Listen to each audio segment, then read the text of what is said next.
এই যে আমরা দুইটা মানুষ। কথায় আছে কারো পৌষ মাস কারো সর্বনাশ। একদিকে মনির অনেক কষ্টে করে জালিয়াতি করে এতগুলো টাকা ম্যানেজ করে মাস্টারের জামাইয়ের হাতে তুলে দিল, মাস্টারনির জামাইয়ের হাতে তুলে দিল, কিন্তু আসলে এই মাস্টারনির জামাই মনিরকে বিদেশ তো নিয়ে যাবেই না, অন্যদিকে এই টাকাগুলো সে আত্মসাৎ করবে। অন্যদিকে কিন্তু আবার মনিরের দাদি, মনিরের বাবা অসুস্থ হওয়ার কারণে মনিরের দাদি কিন্তু এটা দেখে স্টক করে। হয়তোবা মনিরের দাদি আপনারা দেখতে পারবেন সন্তানের মতো সন্তান ওয়েব সিরিজের 4 নম্বর পর্বে দেখতে পারবেন মনিরের দাদি হয়তোবা দুনিয়ার মায়া ত্যাগ করে চলে গেছে। অন্যদিকে কিন্তু অন্ধ মেয়ে জোনাকিকে পুলিশ বিয়ে করে বইয়ের স্ত্রী আর কি স্ত্রীর অধিকার দিয়ে বাসাতে উঠাইছে।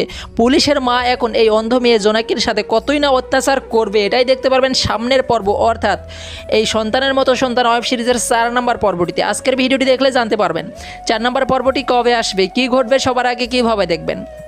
সমস্ত কিছু জানানোর আগে ছোট্ট একটি রিকোয়েস্ট রইল, সন্তানের মতো সন্তান ওয়েব সিরিজটি আপনাদের কাছে কেমন লাগে, এই ওয়েব সিরিজে কার অভিনয় সবচাইতে বেশি ভালো লাগে তার নাম কমেন্ট বক্সে দেখতে চাই, ঝটপট কমেন্ট করে ফেলুন।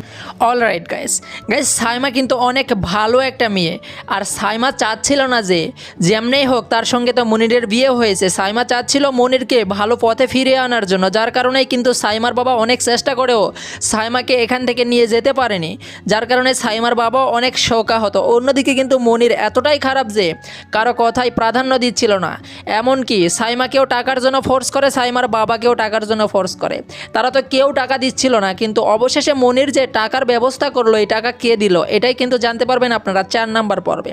সন্তানের মতো সন্তান ওয়েব সিরিজের 4 নম্বর পর্বটি অনেক ইন্টারেস্টিং এবং ধামাকা একটি এপিসোড হতে চলেছে। এই 4 নম্বর এপিসোডটি সবার আগে দেখতে চাই কাজটি করতে হবে, ইগল ওয়েব সিরিজ ইউটিউব চ্যানেলটি সাবস্ক্রাইব করে অল নোটিফিকেশন অন করে রাখতে হবে, তাহলেই সবার আগে দেখতে পারবেন। আর গাইস, এই 4 নম্বর এপিসোডটি আপলোড করা হবে আগামী বুধবার দুপুর 3:30 শুধুমাত্র ইগল ওয়েব সিরিজ ইউটিউব চ্যানেলে। আশা করছি বিষয়টি বোঝাতে পারছি। ধন্যবাদ সবাইকে।